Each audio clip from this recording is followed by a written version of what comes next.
ایک مرض کی وجہ سے چند روز کے لیے دماغی کام سے روک دیا گیا۔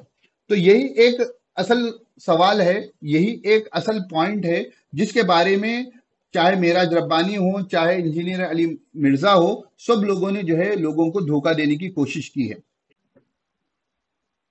الحمدللہ رب العالمین والصلاة والسلام علی سید الانبیاء والمرسلین اما بعد فاعوذ باللہ من الشیطان الرجیم بسم اللہ الرحمن الرحیم یا ایہا الذین آمنوا ان جاءکم فاسق بنبأ فتبینوا ان تصیبوا قوما بجہالۃ فتصبحوا علی ما فعلتم نادمین۔ صدق اللہ العظیم۔ عزیز طلباء و طالبات اور محترم حضرات، ابھی انجینئر محمد علی مرزا کا ایک ریسنٹ ویڈیو میری نظر سے گزرا۔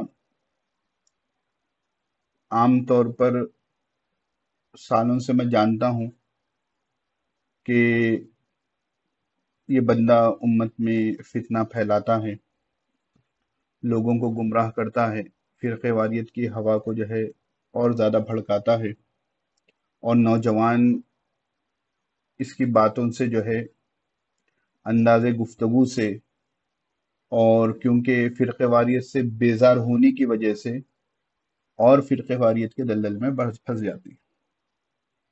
خیر الغرض، تو ایک ویڈیو میری نظر سے گزری اور اس کا کیپشن کچھ یوں تھا: تبلیغی جماعت کی فضائل اعمال کا تاریخی پوسٹ مارٹم، تبلیغی جماعت والوں فضائل اعمال لکھنے والا پاگل تھا۔ تو یہ کیپشن تھا۔ خیر میں نے، کیونکہ یہ اعتراض آج کا نہیں ہے، آج سے 10-12 سال پہلے بھی جو ہے، 12-15 سال پہلے بھی جو ہے یہ اعتراض جو ہے معراج ربانی، توصیف الرحمن کی طرف سے اٹھایا جاتا تھا، تو میرے علم میں اس کا جواب تھا، مجھے بات معلوم تھی کہ اس کا کیا جواب ہے۔ تو میں نے سوچا کہ سن لیں گے کہ جو ہے انجینئر صاحب نے کچھ کیا انجینئرنگ کی ہے۔ تو الغرض جب میں نے بات سننی شروع کی تو پھر مجھے معلوم ہوا کہ یہ جو ہے کوئی ٹرو دعوت جو ہے انجینئرنگ محمد علی مرزا کے جو ہے فین پیج ہے۔ تو پھر میں نے جا کر انجینئر علی مرزا کے پیج پر بھی دیکھا، تو وہاں پر جو ہے نعیم بٹ صاحب ہیں کوئی، ان کی جو ہے تبلیغی جماعت کی پبلک کو دعوت حق، یعنی ان کے بنیاد پر انہوں نے کچھ انجینئر علی مرزا پر اعتراض کیا، اس پر انہوں نے یہ ویڈیو بنایا اور ان کے شاگردوں نے یا ان کے چاہنے والوں نے اوپر کا کیپشن لگا دیا، جیسا کہ میں نے آپ کو بتایا۔ تو الغرض خیر میں نے جو ہے پہلے تو اسے یہاں پر سننا شروع کیا تھا ٹرو دعوت پر، پھر آ کر جو ہے کچھ دیر بعد جو ہے انجینئر علی مرزا صاحب کے چینل پر بھی جو ہے میں نے سننا شروع کیا ہے۔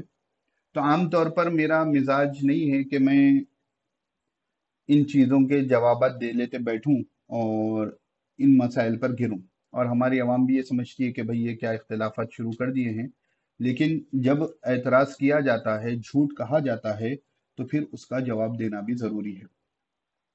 عزیز طلباء و طالبات اور ہمارے محترم احباب، اس آیت کریمہ کو ہمیشہ اپنے سامنے رکھیں۔ ابھی تو سوشل میڈیا کا زمانہ ہے، کون کیا جھوٹ کہتا ہے، کیا کہتا ہے، اور جھوٹیں جو ہے پھیلنی شروع ہو گئی ہے۔ تو اللہ رب العزت جو ہے سورۃ الحجرات میں فرماتے ہیں، اے ایمان والو، جب تمہارے پاس کوئی فاسق خبر لے آئے، فتبینوا، تو اس خبر کی خوب خوب تحقیق کر لو۔ آج مسئلہ ہمارے ساتھ، آج نے سالوں سے ہمارے ساتھ مسئلہ یہ ہے کہ جب کوئی جو ہے کسی قسم کا اعتراض، کسی قسم کا بہتان باندھتا ہے، تو ہماری طرف سے یہ کوشش نہیں ہوتی کہ ہم حقیقت کو جانیں۔ اب خصوصی طور پر وہ احباب جو تبلیغ جماعت سے جڑے ہوئے تھے اور اس ایک اعتراض کی بنیاد پر کہ شیخ الحدیث رحمۃ اللہ علیہ نعوذ باللہ پاگل تھے، بعض لوگوں نے ممکن ہے جو ہے اس اعتراض کو حق سمجھ لیا اور سمجھ کر جو ہے وہ تبلیغی جماعت سے ٹوٹ گئے۔ تو ان کو چاہیے تھا کہ وہ آیت کریمہ پر عمل کریں اور تحقیق کر لیں کہ آیا صحیح میں شیخ الحدیث رحمۃ اللہ علیہ پاگل تھے۔ تو ہم آج جو ہے ویڈیو کو مکمل دیکھنا کہ جو ہے کہ اس اعتراض کے اوپر جو جواب ہے وہ تفصیل سے آپ کے سامنے آ جائے گا۔ ایک الگ سے جواب ریکارڈ کرنے کی ضرورت بھی نہیں تھی، اس پر مولانا الیاس گمن صاحب، مفتی طارق منصور صاحب اور دیگر حضرات نے جو ہے اچھے اچھے جوابات دے دیے ہیں، لیکن کیونکہ پھر اعتراض یہ اٹھا ہے تو ہر کوئی جو ہے اپنی بساطِ بر سے جو ہے جس طریقے سے بات کو واضح کرنا چاہیں واضح کر سکتے ہیں. تو میں نے بھی سوچا کہ جو ہے کہ میں کچھ ایک الگ اینگل سے جو ہے اس اعتراض کا جواب دے دوں. انجینئر محمد علی مرزا صاحب کے جو ہے ویڈیوز پر جو ہے حوالے بھی آتے ہیں جیسا کہ یہاں پر ہے، اور آپ خود دیکھیں کہ اس حوالے کو انہوں نے جو ہے رائے ونڈ سے جو چھپی ہے فضائل اعمال اس کے حوالے کو استعمال کیا ہے، اور یہاں پر ہے، یہاں پر حوالے میں کوئی گڑبڑ نہیں ہے. اور اگر آپ بغور تھوڑا دیکھ لیتے تو آپ کو یہاں ملتا حکایت صحابہ صفحہ 8 تمہید. تو تھوڑا یہاں پر غور کر لیتے. خود انجینئر علی محمد مرزا نے شروع میں کہا کہ جو ہے کہ فضائل اعمال جو ہے شیخ الحدیث صاحب کی بہت سی کتابوں کا مجموعہ ہے. تو پہلے نمبر پر جو حکایت صحابہ جو اس بائنڈنگ کی ترتیب میں آئی ہے تو اس کی تمہید ہے، خود انہوں نے ہائی لائٹ کیا ہے اور خود انہوں نے نہیں پڑھا، یا ان کے شاگردوں نے ہائی لائٹ کیا انہوں نے نہیں سمجھا.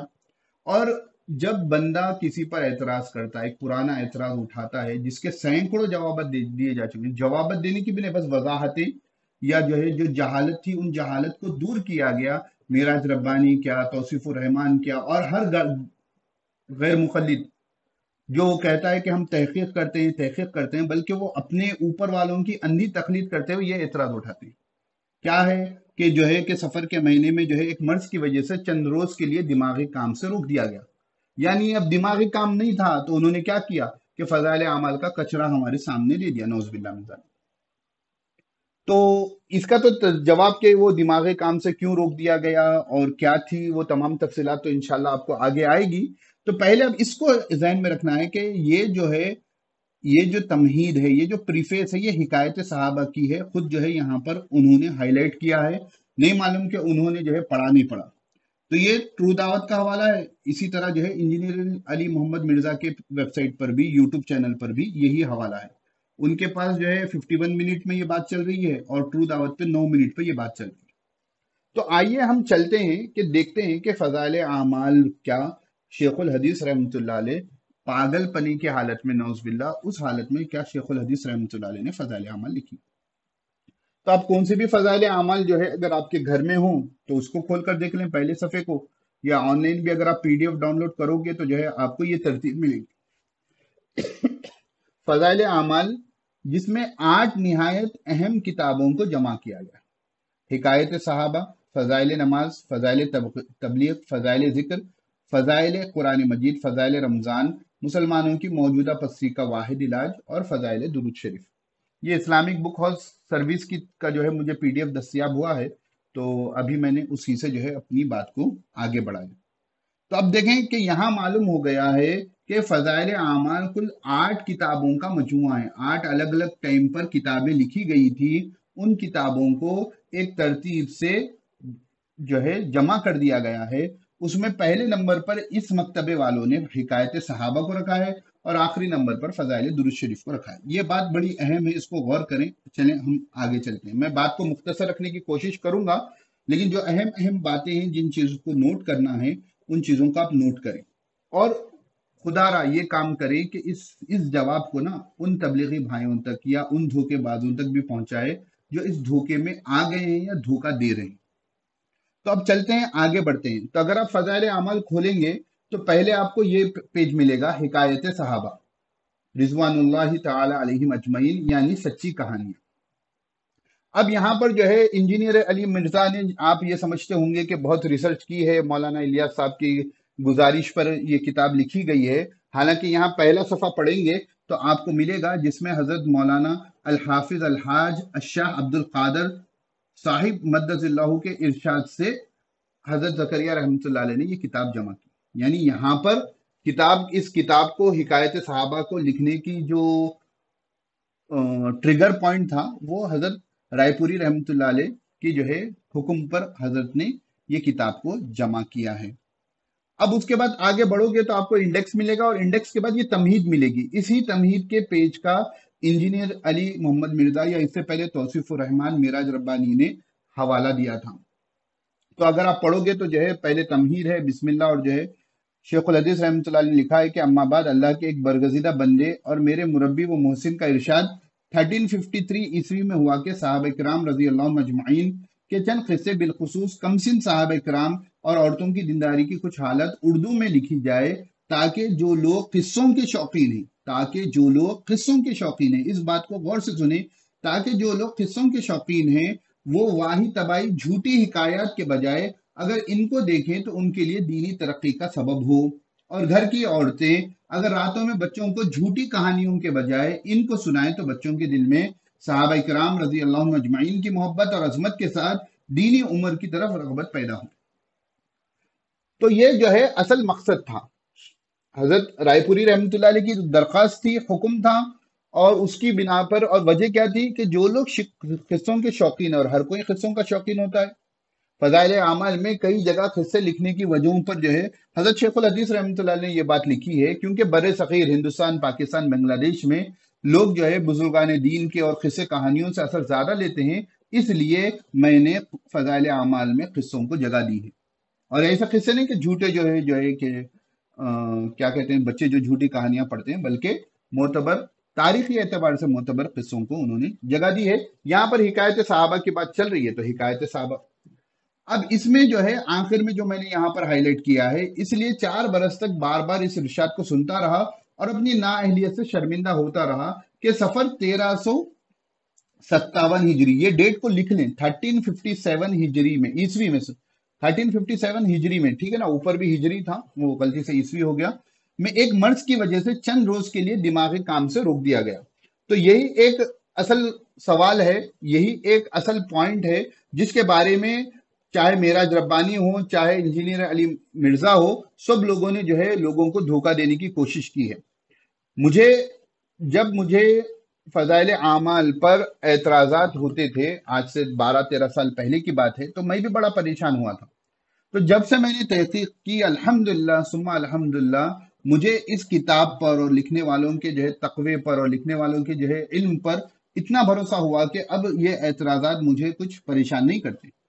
تو یہاں پر جو میں نے دیکھا کہ جو ہے کہ یہاں پر ایک مرض کی وجہ سے چند روز کے لیے دماغی کام سے روک دیا گیا، اسی پوائنٹ کو بنیاد بنا کر یہ کہنے کی کوشش کرتے ہیں، اور معراج ربانی خبیث نے تو یہ تک کہا تھا کہ وہ پاگل ہو گئے تھے، کچھ اس طریقے کا جملہ تھا، یعنی پاگل پنی میں لکھی گئی یہ کتاب ہے۔ اور دیوبند دماغ بند کہہ کر جو ہے انجینئر علی مرزا نے کہا کہ جو ہے کہ انہوں کو جو ہے یہ کتاب چپکا دی گئی۔ تو یہاں تو دماغ انجینئر علی مرزا اور اس کے اسٹوڈنٹس کا بن ہے کہ انہوں نے بغیر کسی تحقیق کے، ارے بھائی 13 سال سے یہ اعتراض چل رہا ہے، اس کے جوابات دے دیے گئے، خدا را کسی کا، خود مولانا الیاس گھمن صاحب کا یا مفتی طارق مسعود صاحب کا، اور ایسے کئی کتابیں لکھی گئی ہیں جس میں اس اعتراض کی جواب دی گئی ہے۔ اگر تم دیانت دار ہوتے تو خدا را وہ کتاب کو پڑھ لیتے، یا مولانا الیاس گھمن صاحب کے وہ 5 منٹ کے کلپ کو سن لیتے تو تم یہ اعتراض نہیں اٹھاتے۔ لیکن کہا کہ سینکڑوں، لیکن میں 17 اعتراضات کرنے والا ہوں، میرے پاس سینکڑوں پورے نا، پہلا بنیادی اعتراض جو کوئی کرتا ہے وہ مضبوط ہوتا ہے۔ اب اس اعتراض سے کوشش یہ دینی گئی کہ وہ پاگل تھے، نعوذ باللہ من ذالک، یا ان کو دماغی کام نہیں کرنا تھا، تو جو ہے انہوں نے فضائل اعمال کو جو ہے ہمارے سامنے دے دیا۔ لیکن آپ دیکھیں کہ جب یہ اعتراض کا پورا بات آپ سنو گے، اور جب آپ کو معلوم ہوگا کہ یہ اتنا بڑا جھوٹ ہے، تو آپ انشاءاللہ ثم انشاءاللہ اس کو سننا بند کر دو گے، اس کو اور اس جیسے لوگوں کو سننا بند کر دو گے۔ یہ دیانت داری کے خلاف ہے کہ تم جو اعتراض کر رہے ہو، جب اس اعتراض کا جواب پہلے سے موجود ہے، اور تم کہتے ہو کہ جو ہے کہ میں جو ہے کہ ایسی تحقیق کرتا ہوں، فلاں تحقیق کرتا ہوں، تم کچھ نہیں کرتے ہو، ادھر کا کچرا اٹھا کر ادھر ڈالتے ہو، ادھر کا کچرا اٹھا کر ادھر ڈالتے ہو، اور کچھ نہیں کرتے۔ ابھی اس اعتراض کا جواب آپ کو سامنے آئے گا، پہلے تو دیکھ لیں کہ کیا پوری فضائل اعمال جو ہے اسی مرض میں لکھی گئی ہے۔ تو یہ تاریخ یاد رکھنا، سفر 1357 ہجری، سفر 1357 ہجری۔ اب چلیں ہم آگے بڑھتے ہیں۔ تو یہ حکایت صحابہ کی تمہید ہے، فضائل اعمال کی تمہید نہیں ہے۔ دوسری بات، چلیں آگے بڑھتے ہیں۔ اس کے بعد اب جب حکایت صحابہ پورا دیکھو گے، اس کے بعد جو ہے آپ کو فضائل نماز ملے گا، جیسا کہ اسلامک بک سروس میں یہی ہے، ٹھیک ہے۔ یہاں پر مولانا الیاس صاحب رحمۃ اللہ علیہ کی حکم پر جو ہے ارشاد کی تکمیل کے لیے حضرت شیخ الحدیث رحمۃ اللہ علیہ نے فضائل نماز کو جمع کیا۔ اب کب جمع کیا، تاریخ دیکھ لیں گے،